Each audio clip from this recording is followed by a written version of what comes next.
Hey there, I hope you're enjoying Case Interview Fundamentals. This is Bruno here, and in this video I'm gonna show you a system so that you can answer any type of case interview question, regardless of case type or which firm you're interviewing with or any other variable. We call it the 6 building blocks, and it is the foundation of the crafting cases approach to case interviews. If you learn this well, it will allow you to answer any type of case interview question, even the ones you haven't seen before.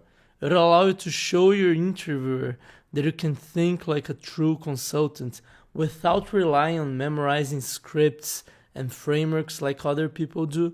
And it will allow you to do the bulk of your preparation by yourself on your own time, because sometimes we just don't have access to good people to practice with. And you're gonna learn how to do all that by the end of this video. But first, a warning. This video is pretty long.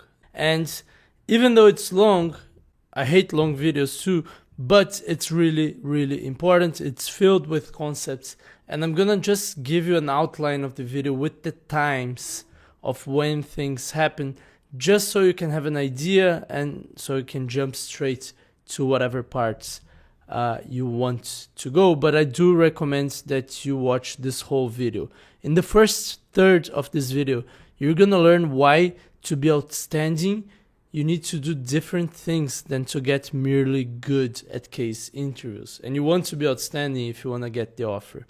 You're gonna learn why casing points or Victor chain or methods like these ones will let you down in your journey to be outstanding. And you're gonna learn about the 6 building blocks as an alternative approach. Then in the second third of this video, you're gonna learn what is each building block with examples of questions that are related to each building block. And finally, on the last third of the video, I'm gonna show you 2 examples of how to use the building blocks to solve real cases, how to tie them together into real case solutions. Alright, so because this video is long, go get yourself a cup of coffee. And before we do any of that, let me start with an analogy. And it is an analogy about the building blocks of football. For the Americans listening to this, I'm going to be talking about the European kind of football, which you call soccer. But you could think of a similar analogy for American football or for any other sport, like volleyball or basketball or golf, or actually for any skill, so guitar playing or poker or whatever. And the analogy would work well too. So if you want to get really good at football, you can't just play it. You need to learn the building blocks. So when you're a beginner, you might just want to learn the basic rules of the sport and then play a few matches of the game. In the beginning, this is not just what you feel like doing the most, it is also the best way to improve probably. You want to learn the basic rules, play a few matches, just to see how playing the game feels like. No one wants to practice the fundamentals of a sport that they barely know if they like to play or not. Just give me the ball and let's have some fun playing it, goddammit. But after a while playing, you'll see if you like the game or not, if you want to get good at it or not. And not only that, you also notice that you don't really play that well. This happens to all the beginners. And at this stage, if you're serious about learning to play well, if you like the game, you want to keep playing it, and you want to play well, you have to give some attention to learning the fundamentals. How to receive the ball, how to pass the ball well, how to shoot the ball, how to cross the ball, how to dribble, how to tackle, how to position yourself in the field, and so on. You can call these fundamentals the building blocks of football. They're the basic individual skills that every player performs. Any player can practice these skills in isolation, and what makes a player better than another is that they can perform one or more of these skills better than the other. Either that, or maybe they can tie these skills together with more skills. So what makes one football player better than the other? Probably the fact that they can pass the ball better, or they can shoot the ball better, or they can dribble and tackle better, or they can position themselves in the field better. And while you can go from bad to okay in football just by learning the rules and playing more and more matches, you can't get to good, much less to outstanding, if you're not very good at dribbling and at passing the ball and at shooting the ball and in the other fundamentals. And the same is true for case interviews. In this video, you're gonna learn what are the 6 building blocks of case interviews. And throughout the course, you're gonna learn how to perform well in each one of them. We've dedicated one whole module for each building block, so that by the end of this course, you're gonna be able to solve each type of problem like a real McKinsey, Bain, or BCG consultant. These building blocks are the fundamentals of how to solve a problem like a consultant. So they're not just the building blocks of case interviews, they're also the building blocks of the consultant profession, at least when it comes to problem solving approaches. So mastering these building blocks is necessary if you want to go from okay to good and from good to outstanding. And believe me, if you want to get the offer, if you want to get the job offer at these firms, you want to get to outstanding or at least to very good. But before we move on, I want you to understand how most people learn cases. What are the 2 most used alternative approaches? And I want you to see what these popular approaches are strong at and where do they fail. And the reason why I want you to see that is so that you can judge for yourself if our approach is the best one for you or not. So let's take a close look at these 2 popular approaches, which is what 95 or 98% of people out there are using, and you're probably also using one of these. Approach number 1 is learning by type of case. So you might want to learn profitability cases and then move on to M&A cases and learn those, and then market entry case and learn those. And the most popular resource that teaches that way is Case in Point. It is the approach that most people start with. And you know, it feels good to just read Case in Point and get a sense that you just need to know what type of case your interviewer is giving you and then matching it with the appropriate framework. And this brings us to the biggest advantage of this approach, which is it's really easy to start the case. You just match the case type with whatever way you use to start that case type. But it also limits you on how well you start the case. So let's talk about the drawbacks of this approach. The first one is you can't learn all types of cases. So what I see in candidates who use this type of approach is that they start with estimation, profitability, M&A, then they move on to market entry and growth cases, and then pricing cases, and then they start talking about product launch, and then they realize that there's 15 different types of public sector cases just in last year's Wharton case book, and then they also have heard of this guy who got a case on debureaucratization and deregulation, and then they get crazy because there's an infinite number of types of cases. And if you're learning by type of case, you have to learn about an infinite number of cases if you want to make sure you get all cases right. Now, the second drawback of learning by type of case is you can't learn everything that could happen in each type of case. So when you learn this way, what you're basically doing is you're basically treating every case of the same type as the same thing. So you're treating every market entry case as the same thing. You're treating every profitability case as the same as all other profitability cases. And you're also not taking care of what to do after you structure and start the case. So when you learn by case type, you're basically saying, well, this type of case is always the same way, and this is not true. Interviewers will actively look for ways to make it different. And the third drawback of this approach is that a lot of cases are mixed type, or it's not of a type that's obvious upfront. So you might get a case that a company is deciding or not whether they should acquire another company because this other company is launching a new product in a market that the first company is really interested in entering. So is this an M&A case, or a market entry case, or a product launch case? It's really hard to know. And then there's cases that you can't even know the type beforehand because the problem is not well defined yet. So this approach of learning by type of case is helpful in the beginning because it's really easy to start the case, which is where most beginners have trouble with, but it doesn't help you get better, and it doesn't help you in real interviews. And most candidates abandon the case in point methods at some point in their preparation, usually way before their interviews.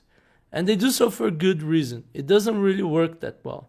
Just ask any seasoned candidate who has gone through the process before, and they're gonna tell you that, it's helpful in the beginning, maybe, but it doesn't help you get better, and it doesn't help you in real interviews. And where most of these people find solace later is with approach number 2, learning by stage in the case. So they might want to learn how to open a case, how to analyze the case, and then how to close the case. And this is best represented by Victor Cheng. So while approach number 1 makes the beginning of the case variable, so you have different frameworks for different types of cases and they change in the beginning of the case, and then they leave you wondering what to do next, with Victor Cheng, he inverts it and he fixes the beginning of the case. So he just has 2 main frameworks, the business situation and the profitability framework, and he tells you to focus on what stage of the case you're on and what to do next. And here comes the major advantage of this approach. It's easy to understand the mechanics of how a typical case unfolds. So it's easy to understand what to do, what to say to open the case, and then how to open it. And then once you present the framework, how to move on to the more analytical part of the case. And once you've done a bunch of analysis, how to synthesize those and present a recommendation. So it's really easy to go through the mechanics of it. But this approach also has several drawbacks. The first one is that a case interview is not a chess game. It doesn't always start and end the same way. And the way you analyze the different cases, so the middle, is completely different. Some cases have a lot of numbers, some cases have no numbers, some cases have a lot of charts, some cases have no charts, some cases you should use hypotheses a lot, and others you shouldn't.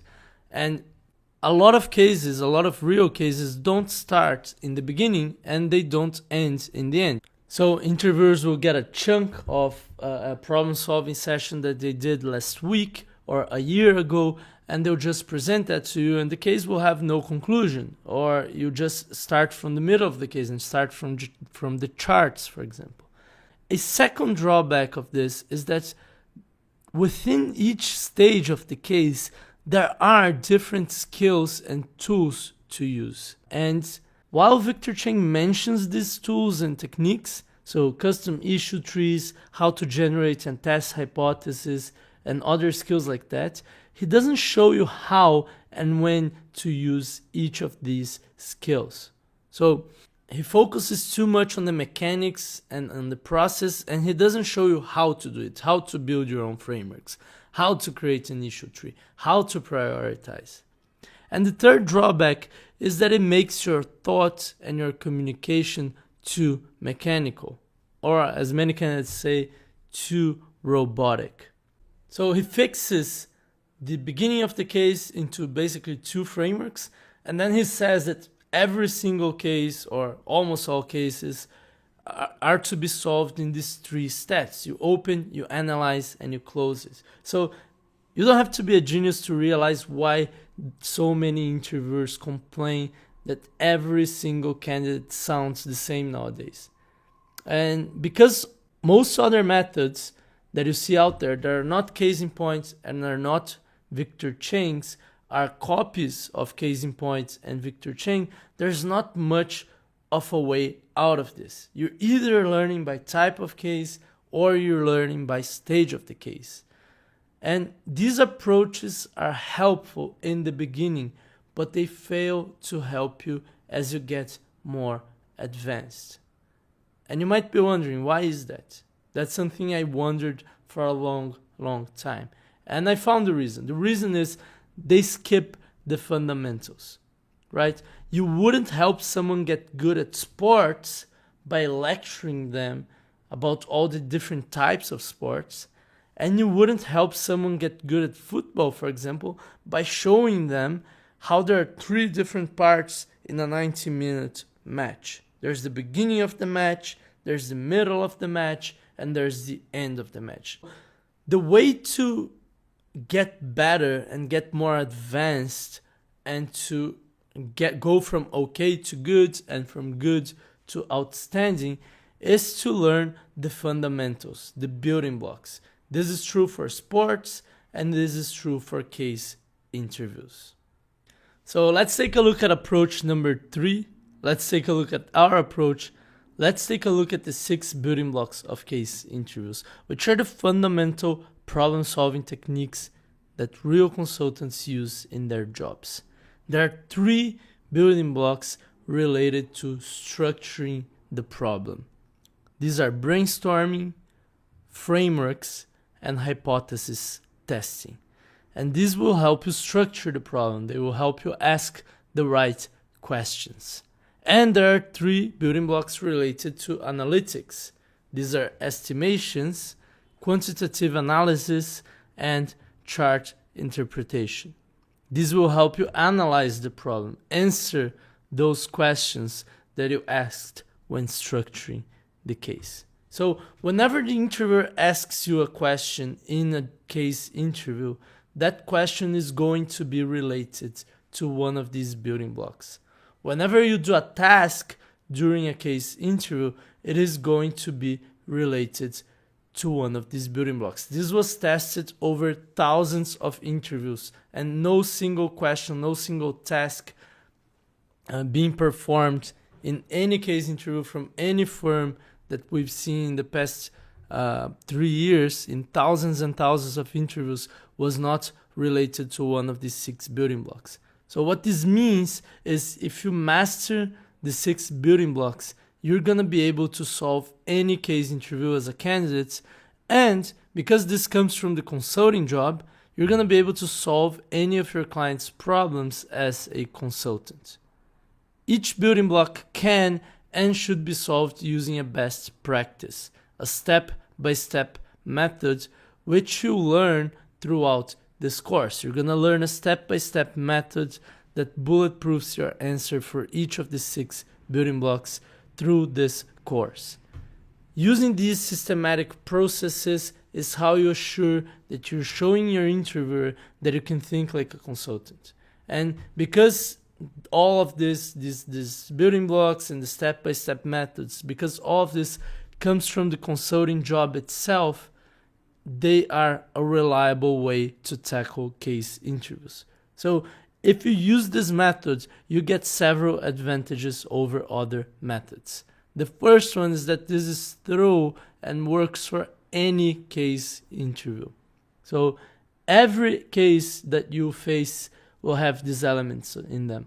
It doesn't matter if it's a profitability case, if it's an M&A case, if it's a case at McKinsey, if it's a case at Bain, at BCG, or at your local boutique firm. Because this comes from the consulting job, you can solve any case using it. Each part of the case or each of these building blocks can be learned and practiced in isolation.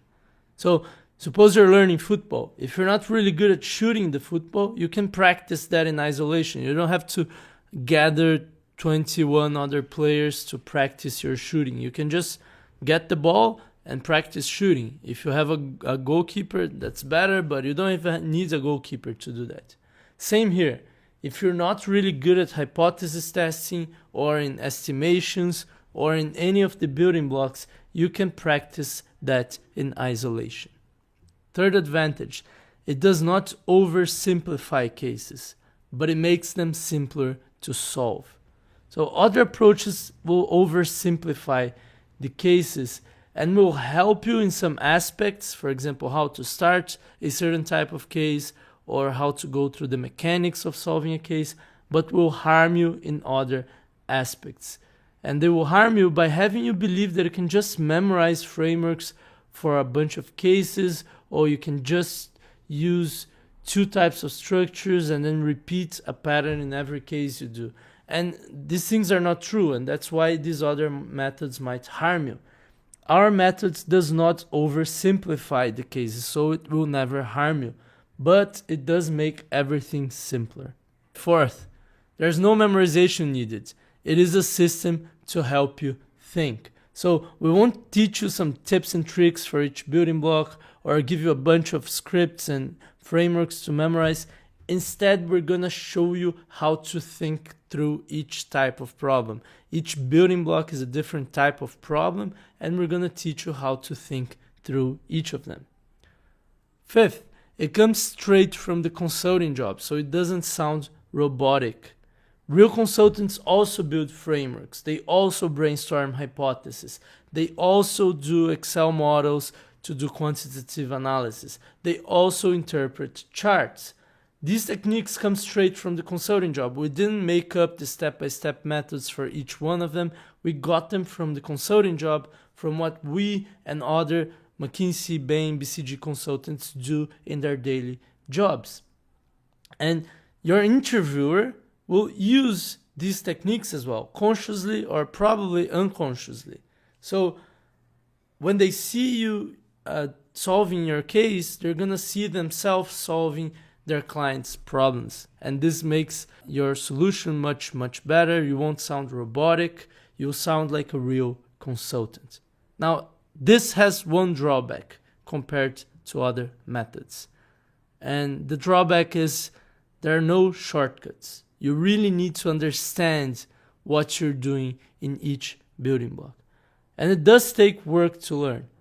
We've distilled the essentials in the 7-day course, but I'd be lying to you if I told you that you can master and become a great consultant in just a week. It takes understanding, and it takes thinking things from first principles, and it takes practice. And in this course, Julia and I are gonna lay the foundation of each of the 6 building blocks, but you gotta understand and practice and put into action. It's not a shortcut, but it's a really solid, strong method that will help you think like a real consultant and show your interviewer that you can do that.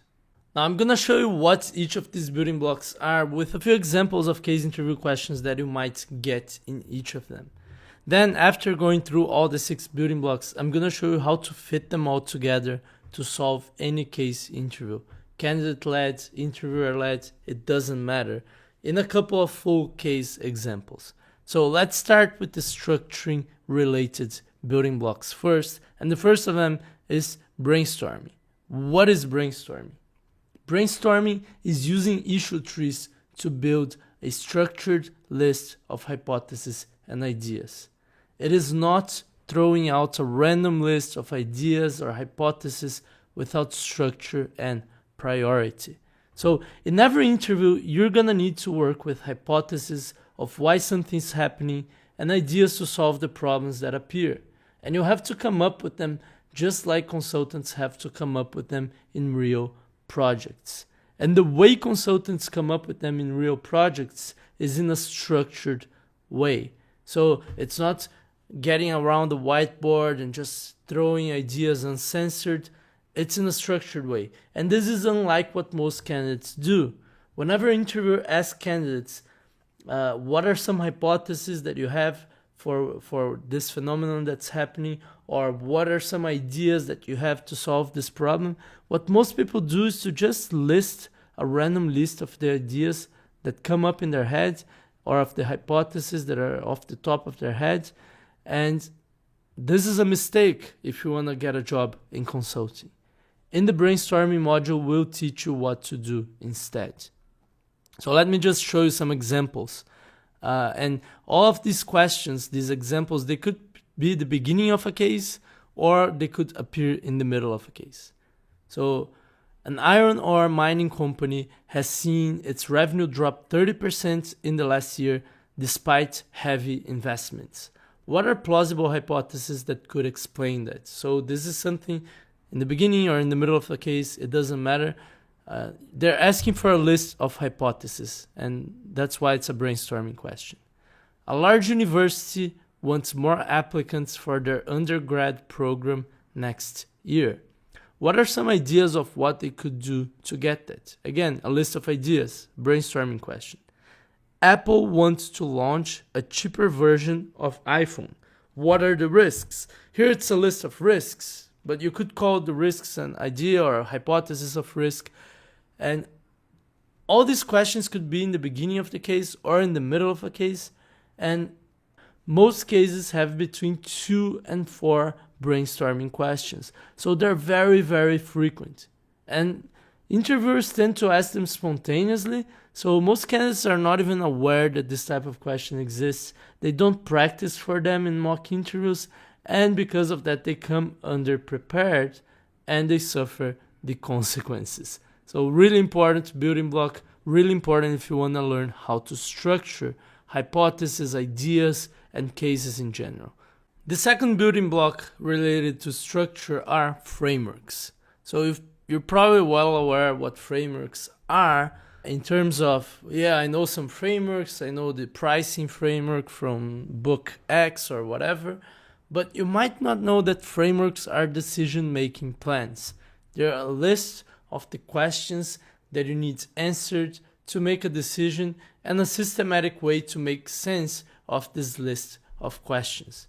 And the skill being tested here by interviewers is how you create this plan, not if you know a pre-made plan from a case interview book. So frameworks are usually the initial question of the case, but don't count on that. It is common that interviewers start with a brainstorming question about the topic of the case just to warm you up, and then go on to the decision to be made. And when you have a decision to be made is when you know that you should make a framework.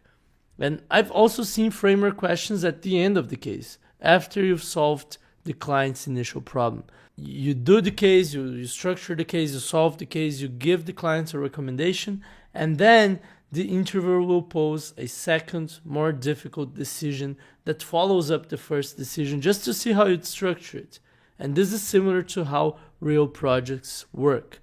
Each answer to the client reveals new questions to be answered. So some examples of questions here. How can Nestlé create a long-term growth strategy? So this is a decision that they need to make. How should we grow long-term? Help a health minister combat childhood obesity. So again, this health minister needs to create a plan. He needs to make a decision on how to combat this ill, and he needs a plan for that. How would you help a soft drinks company increase its profits? So again, they need to make a decision on how to increase profits. So in the frameworks module, you're gonna learn how to create your own frameworks. So your own decision-making plans for any type of case, regardless of if you've seen the type of case before or not.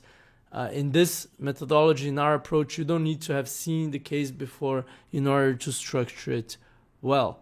And you're going to learn how to create these frameworks, these plans to make decisions for any type of decision, any type of situation. And finally, hypothesis testing, the third structuring building block. So when you create your frameworks, when you brainstorm your issues, you're going to generate a lot of hypotheses for any case you solve. But what's good is it to have these hypotheses if you can't test them. Hypothesis testing is at the core of the consulting way to solve problems. So this building block serves to test the hypothesis that you've organized and you've prioritized when brainstorming or when building your frameworks. Every brainstorming is an organized list of hypotheses, and every framework is a list of questions that you need to answer, and these questions derive from certain hypotheses that you have in your head. And the hypothesis testing building block serves to test these hypotheses. And these tests need to be rigorous, but also practical. So that's the hard part of hypothesis testing. You need to be precise and rigorous and very scientific in the way you test the hypothesis, but it also needs to be practical, and you have to be able to test them as quickly as possible. So some examples of questions that could come up in an interview. Is passing a law to increase physical activity in schools a good idea to reduce childhood obesity? How would you test that? So you have a hypothesis of that passing this law is beneficial to that goal, and the interviewer is asking you, how would you test it? Would it be worth it for Nestlé to start a super premium line of baby food products in order to grow sales in Europe? So you could approach this question as a framework. It's kind of a decision that they need to make. But the question is, would it be worth it? Probably financially. So how would you test the hypothesis that they will make money by doing this? Will the building of nicer dorms increase the number of applicants of a university's undergrad program? So again, a hypothesis that has a potential cause, building nicer dorms, a potential effect, increasing the number of applicants, and they don't know if the cause will cause the effect, and they need to test this hypothesis, and they need you to come up with a test for that. So a final word related to structuring. People often notice that there is some overlap between brainstorming and frameworks, between frameworks and hypothesis testing. And while there are technical differences, and you can go into the definition of each one to figure it out, you can indeed solve many of the problems that the interviewers will give to you using more than one of these techniques, depending on how the question is framed. So, for example, you could tackle example number 2 of this list with a hypothesis testing technique or with a framework technique. And the reason for that, the reason why you can do that, is that the 3 things, brainstorming, frameworks, and hypothesis testing, are structuring techniques. So just to give you an example, in football, for example, there's often a blurred line between whether a ball is being passed or crossed, or whether a ball is being crossed or was shot to the goal.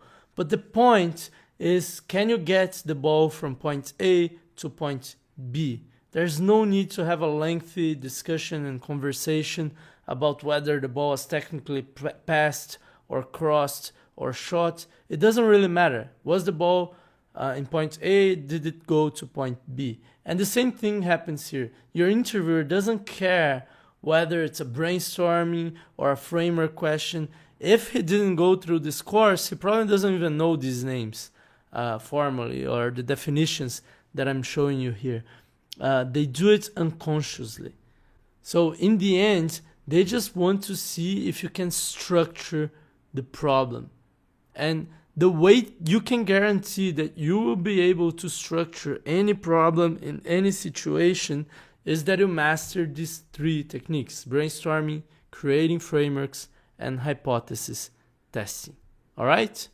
Now, while structuring the problem well is super important because it helps you ask the right questions in the right order, when you start testing your hypothesis using the hypothesis testing building block, you need some questions answered. And one of the main tools consultants use to answer these questions is to analyze numerical data. And there are 3 building blocks for that as well. The first one is estimations. Estimations are used to quantify something when you have no data or when you have insufficient data by using logic and some assumptions. And it is also used to see if you have what it takes to model scenarios in consulting. So you can have estimation or market sizing cases on their own or within larger business cases or public sector cases. And they can be very easy and simple, or they can be very complex and difficult. Now, let me dig it a bit deeper into the modeling of scenarios. Consultants typically model the future growth of an industry or how much they're gonna save or their clients are gonna save due to productivity increases caused by certain changes using spreadsheets and spreadsheet models. And there are many assumptions in these models. So because there are many assumptions, but the logic works well, these models, these spreadsheet models, are basically very complex estimation cases. So your interviewer is going to be using a simple estimation case or sometimes a more complex estimation case because they want to see if you can model scenarios in consulting. You're also going to estimate things in meetings with clients and things like that, but the core skill is, can you model? And they're not going to test for your Excel skills. They just want to test your reasoning, and they can teach you Excel later. So let's see some examples of this. What is the market size of road maintenance in the US? What are the revenues of a local Starbucks store? So this, you could, if Starbucks was going to expand and they hired a consulting firm, they might want to ask this consulting firm to model the revenues of stores in different parts of the country, for example. How much do pharma companies spend on R&D every year? So these are much, much harder than the usual how many golf balls would fit a Boeing 747, but these questions are much more realistic compared to what you're going to find in your interview at McKinsey, Bain, BCG, or any other top consulting firm. And they're also more realistic compared to what you're going to do on the job. So you need to know how to answer these questions, and there's a proper way to do that you're going to learn in the estimation module, which is the first module after this getting started module. The second analytical building block are quantitative analysis, or put simply, analysis. So when you have the data to calculate, when you don't, you have estimations. When you do have the data to calculate, we call it a quantitative analysis. And the thing to know here, or to be aware here, is that getting to the right number is the minimum. How you do this and what you do after you do this is as important. Another thing to notice, even though you get the data when you have to do a quantitative analysis, you may not get all the data handed out to you. So your interviewer may hold some of it back to see if you even ask for it. So a lot of people think that quantitative analysis in consulting is about your math skills and your quant skills, but it's more about how you ask for data, or if you even realize that you need to ask for the data, and what you do with those numbers and with the answer. So let's see some examples of this. Calculate the revenue synergies from introducing your competitors' products into Starbucks stores after an acquisition. So you want to buy your competitor, and one of the synergies is that you have access to the Starbucks shelves, and you need to calculate these synergies. Now, calculating is merely the beginning of it. You need to understand and make sense of what the results mean afterwards. Calculate cost savings in R&D after implementing this new process, and then the interviewer might hand you out a piece of paper with the new process. Given this table of data, how much will it cost to improve the quality of this university's dorm rooms? So you're using numbers to reach conclusions. This is the essence of quantitative analysis. And finally, the last building block, chart interpretation. So chart interpretation questions happen when the interviewers give you an already done analysis in the form of a chart or a table to see how you understand it and how you find the implications of it. So great candidates in these types of questions they find more insights, they communicate these insights better, and they develop better next steps. Remember when I told you that what you do after you get to the number in an analysis is the most important part? Well, there's a whole building block to it. It's the chart interpretation building block. Often, introverts don't even want to check your math and your quant skills, or they've already checked earlier in the case, and they just want to see how much information, how much insight can you get from the numbers. And they'll give you a chart, which is a done analysis, it's finished, and they will tell you, what can you tell me about this situation or about this client or about what they should do. And this resembles the higher level work of a partner. Partners don't crunch numbers, they don't build Excel models anymore, but they still look at the results of these models and of this analysis and help find the conclusions, the insights, and the next steps. So whenever an interviewer gives you one or more charts, have this in mind. They're testing you for your potential to find these insights and next steps, and for your potential to become a partner someday. So let's see some examples of this type of question. Maybe they give you a table comparing different countries that Nestlé could invest on expansion and ask, what do you think of this? Or maybe they give you a chart, a graph that charts the effectiveness and the addressable population and the cost of different public policies to reduce childhood obesity. And they ask you, well, what public policy would you choose and why? Or maybe they give you a chart showing the iron ore supply and demand curves with the prices and volumes of all the main global suppliers and buyers. And they ask you to draw conclusions from this supply and demand curve, and real supply and demand curves with real players and real prices. They look quite different from the ones that you might have learned in microeconomic classes. So these are the types of questions that you can get in a chart interpretation question. Now, let me show you how you can solve any problem by combining these 6 building blocks together. And I'm going to show you that through 2 different examples of cases.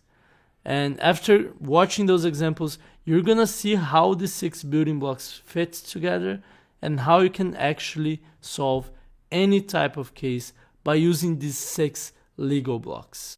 So let me start showing you how to tie these 6 building blocks together in an example of a product launch case. So here's the case question. An engineering firm just developed a sensor that predicts mechanical problems in cars following a series of driving data that the sensor gets from the car itself. Should they launch it or not? So if you get a case on a strategic decision such as this one, it's a decision, so the first thing you want to do is to lay out a plan to solve this problem and help the client make the decision. That means we should start with a framework, something that breaks down the complex decision into simple problems. I'm gonna go with a conceptual framework here because I think it's unrealistic to try to estimate the exact profits of this product launch. So because this is a strategy question, I'm gonna go into a more qualitative route. So suppose I use a fairly simple framework with 4 categories. Is there going to be customer demand? Is there going to be a lot of competition in the future? How can we distribute this product efficiently? And is this product profitable early on? Is this product profitable after maturity? So it's a framework, it's a simple one that I created from scratch. And of course, we also need specific questions and hypotheses for within each category. I'm not gonna go through each and every question and hypothesis that I'd have within each category because this would take too long. But suppose one of the issues within the first bucket is there a customer segment that has a high desire for such a type of product and high willingness to pay for such a sensor? So I want to know if they really want it and if they're willing to pay a lot for it. Let's say the interviewer tells me to start in this issue. So if this is an interviewer-led case, they might ask, well, what do you think?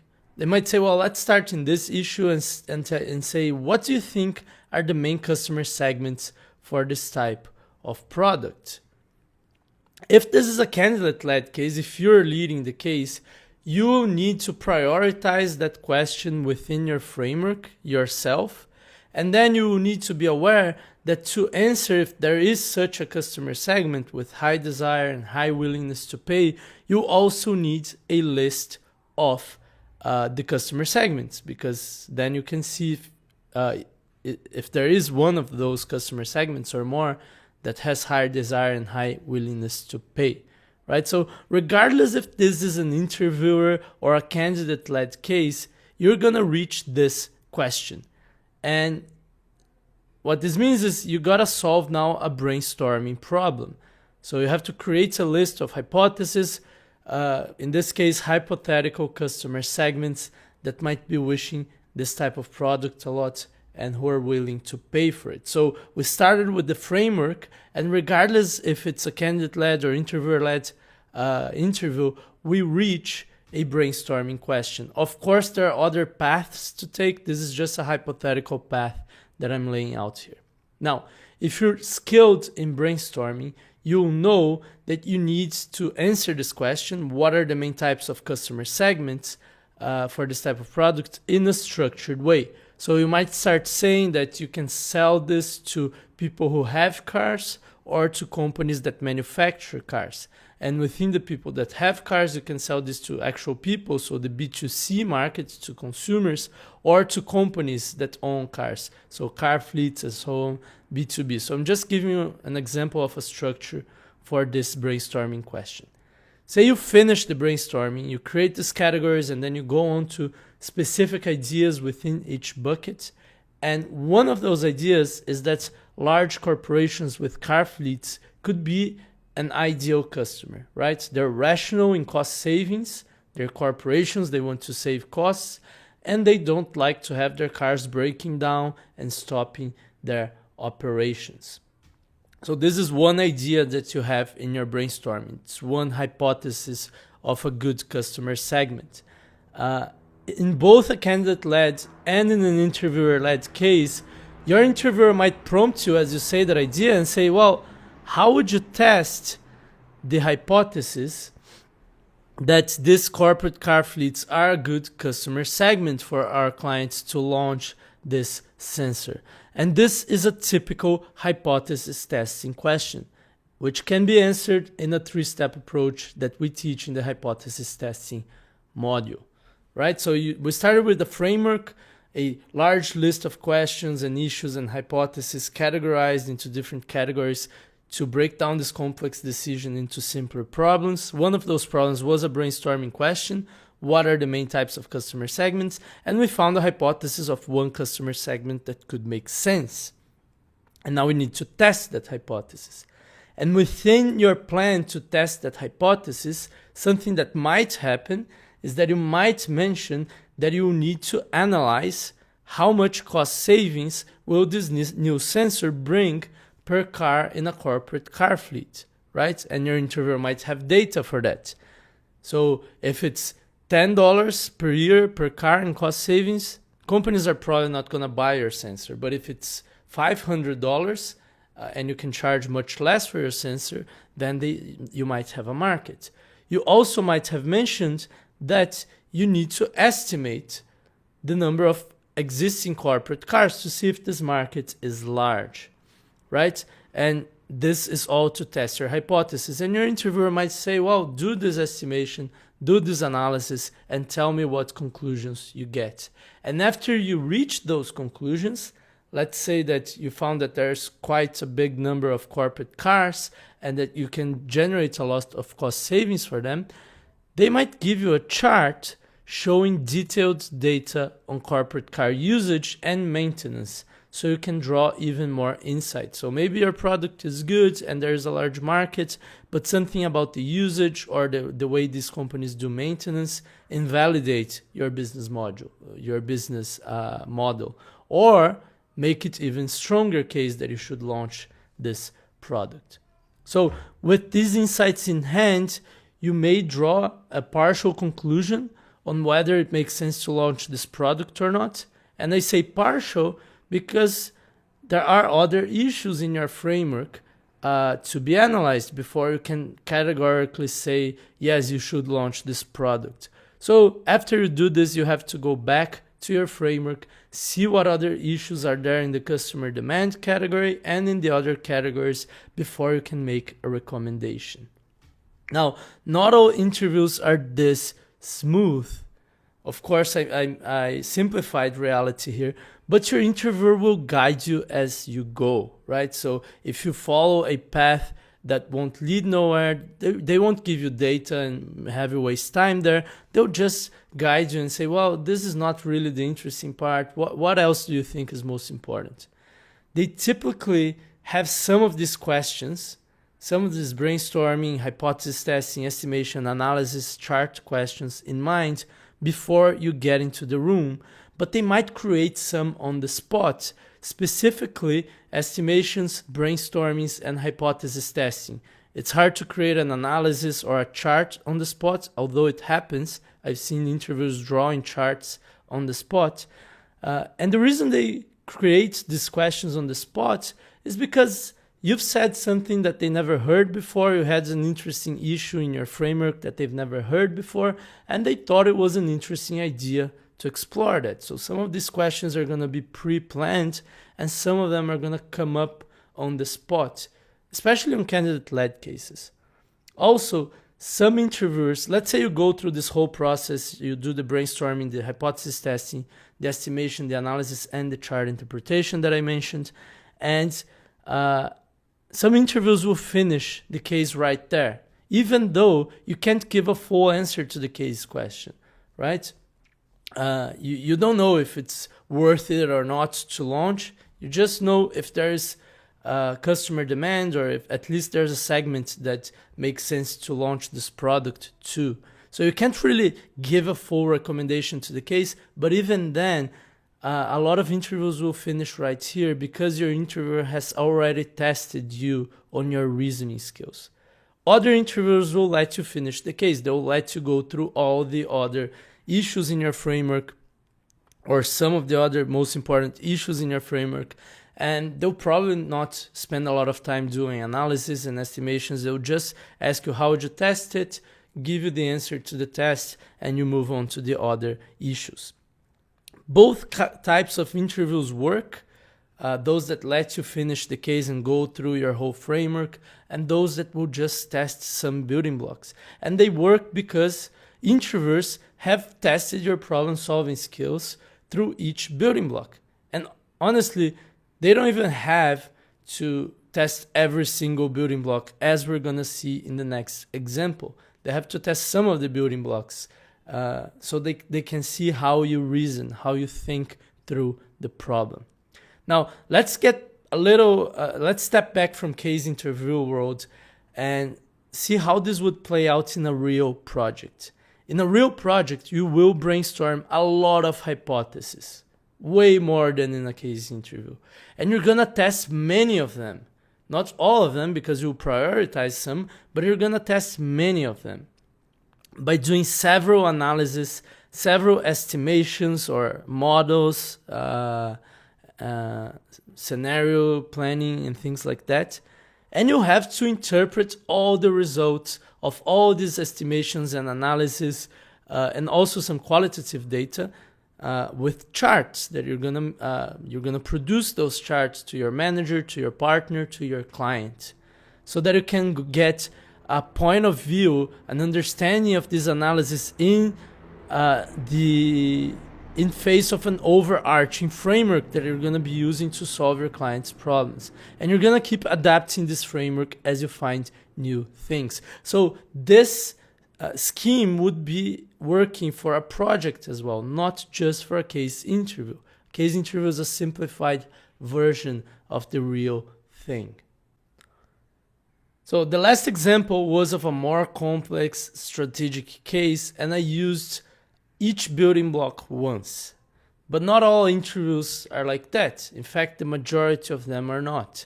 It's common that a case doesn't have all the 6 building blocks, and it's also common that the same building block is used more than once in an interview. So you can have 2 estimations in an interview, or 3 charts, or 4 brainstorming questions. So let me show you a simpler case that's built from a different combination of the 6 building blocks. And here's the case question. A rental car company's maintenance cost, so the maintenance costs of a company that rents cars, have soared in the past year. What's happened and what should they do? So suppose for this case I use a simple step-by-step framework. Because the question is what should they do, what decisions should they take, I'm going to start with a framework again. And I'm going to start with a step-by-step one. First, identify why maintenance costs have increased. Second, brainstorm ideas or generate ideas to solve the problem. And third, pick the best idea, pick the best solution. Now, obviously, I need a specific plan for each of the steps. I'm not going to lay it out here to save you some time. But the first thing we need is to start with an issue tree to diagnose the root cause of the problem. That's the first bucket. Why have maintenance costs increased? Well, the first step is to start with an issue tree, and I tell the interviewer that. So an issue tree is nothing more than a messy brainstorming of the drivers of maintenance costs. So what are the drivers of maintenance costs? We need a messy tree for that. Are these drivers increasing or decreasing? So are maintenance costs increasing because we're using the cars more, or because the price per maintenance job has gone up, or because we're doing more maintenance jobs per car even though usage is flat? Could be all three, or could be also that we have more cars. So basic structure. After you get this structure out, you need to get data for each driver. So you need to find out which driver is the most responsible for the rise. And this is a simple analysis, but it's an analysis nonetheless. So it's another building block here. Say you found out that the problem comes from your unit maintenance costs getting higher. So each time you send a car to do maintenance, you pay a larger bill. Now you need to brainstorm hypotheses of why this is happening. You can't solve the problem without knowing the cause first. You can't solve the problem unless you know what are the possible reasons why that driver, the maintenance costs per unit of maintenance, per maintenance job, has increased. You need to know what changed. Now assume you did this brainstorming and you found that this is happening because you've internalized the maintenance operations, so it's more reliable. But also now your mechanics are not as productive because they spend a lot of time traveling around compared to the outsourced solution that you had before. Now, you could have needed a hypothesis testing building block to come to this conclusion. You could have needed to test this hypothesis, but oftentimes the interviewer will just tell you that this is going on once you raise this hypothesis in the brainstorming. And this means you can jump straight to the brainstorming of potential solutions, which is the second part of our initial framework. So now you found the why, you just move on to the second part. And once you find these ideas or potential solutions, we need to pick the best solution. And we could pick that by analyzing which one of these solutions maximize our profit. So we might want to ponder if there are strategic reasons to choose one over the other, but we could also just go with the profit maximization route. And you have to choose if you're just doing profit maximization or if you're considering other things as well. It depends on you, it depends on the case, it depends on the solutions you propose. And here, once you do this analysis and you find out what the best solution is, the case is done and you can just recommend what your client should do. So we've gone through the whole framework, we've gone through the whole plan, and we have an answer as soon as we finish this last analysis. And This is a simpler case, it's very linear, and it's also a case that uses just 3 building blocks: the framework, a couple or a few of brainstorming questions, and a couple of analysis questions. Now, before we finish this video, just some final thoughts. The first one is that there are some cases with just 1 building block. You've probably heard of market sizing cases where it's just the estimation case. You can have 1 estimation, which is the typical market sizing case, or you can have 2 estimations, 3 estimations within this case. There's also brainstorming only cases. It's very typical of final rounds at McKinsey, at Bain, and at BCG. Partners love it, and usually it happens when they will ask you to discuss the future of a new trend or of a new industry. So brainstorm how blockchain will impact the business model of banks. And they won't give you any data, any charts. You just have to brainstorm. They're very difficult cases, and you just solve them through several brainstormings chained together. There's also, I've seen chart-only cases. So the interviewer might hand you 3, 4, 5, 6 charts and ask you what's your conclusion to his client. So you won't even structure the case. You just have to draw as many insights as you can from the charts, and of course tie them together. So it's testing your structuring skills somehow, but only through charts. So there are some cases with just 1 building block, as there are cases with all 6 building blocks and anywhere in between. Now, the second thought that I want you to leave this video with is that the difference between the candidate-led style and the interviewer-led style, which is the McKinsey style, is that when solving the candidate-led style, you are the person who decides which building block comes next. And that's the only difference between the 2 styles. This means that understanding when and why each building block is useful is the key to know how to guide your own cases. Some people have difficulty guiding their cases and knowing where to go next. And how do you do that? Well, you understand what's the function of each building block, and you understand that at the end of whatever you're doing, you need to know where to go next, to which building block to go next, as I've shown you in the examples. In the interviewer-led cases, in the McKinsey style cases, the interviewer will tell you what to do next. So all you have to do is to solve each building block.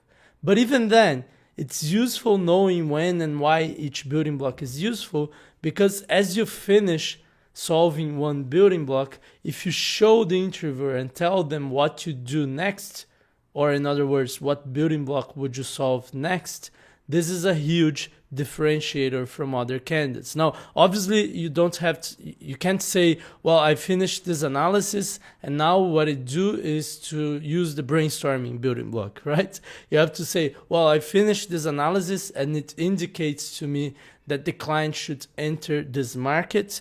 And now I'd like to brainstorm what possible ways the client can have to enter this market so we can pick the best way. So you're pointing to the direction that you want to go. You don't even have to use the word brainstorming. And the last thing I want to leave you with are the benefits of this approach. And I know we've talked about them in the beginning of this video, but I want you to have them very clear in your mind, because now you understand how the approach works. The first benefit is that it's easy to self-diagnose where you should improve. It's easy for you to know where you should improve when you use this approach, because you have to improve either in one specific building block or in guiding the case. That means choosing which one comes next. Second benefit, it's easier to practice by yourself. You can do drills for each building block, and you're gonna see how to do that through this course. So it's much like sports people, they practice shooting, dribbling, passing the ball. You can do drills for each building block. Next thing, there's more clarity on what to do to improve. So say you self-diagnose that you need to improve your hypothesis testing. With other approaches, you're left wondering, well, how can I improve hypothesis testing, but now there's a lot more clarity. Each building block has a step-by-step method. It's easy to see in which step of your solution you're messing up. And then we're going to show you some techniques for each step. So say you're having trouble with step number 2 of hypothesis testing. Then you can see what techniques work for step number 2, and there's way more clarity on what to do to improve. It's way more practical. Fourth, there's more clarity on how to deal with weird or unusual cases. You can stop and think when you start a case like this. Which building block should I use first? And then second, and then third. And if you do that, this will help you create a step-by-step plan to tackle the case, which is exactly what the interviewers want to see in an unusual case, right? And finally, you always know how to answer any question if you use the 6 building blocks. Interviewers always want you to either structure problems or draw insight from data, usually numerical, sometimes qualitative as well. And it's usually really obvious which building block their question is related to. And once you know which building block is their question related to, you can use the right technique to answer their question. And if you use the right technique, the right step-by-step method, you check all their boxes. So you always know how to answer any question using this method, right? I hope you've enjoyed. And the next steps are to watch the next 2 videos in this module to understand the tools that you use through your preparation and the mindsets that you should have. The next video on the tools is very tactical. So what can you do to improve certain things? And the one following that is very mindsets oriented, but they're both really, really important. Then after you do that, move on to the estimation module, and then after that, the brainstorming module, so that you can start learning your first 2 building blocks. I hope you've liked this video. I know it was kind of long. You're probably a bit tired right now, but I hope you've liked it, and I hope it gave you a new perspective on case interviews. And if it did, shoot me an email. I'd love to hear about it. Okay? Thank you so much. See you in the next video.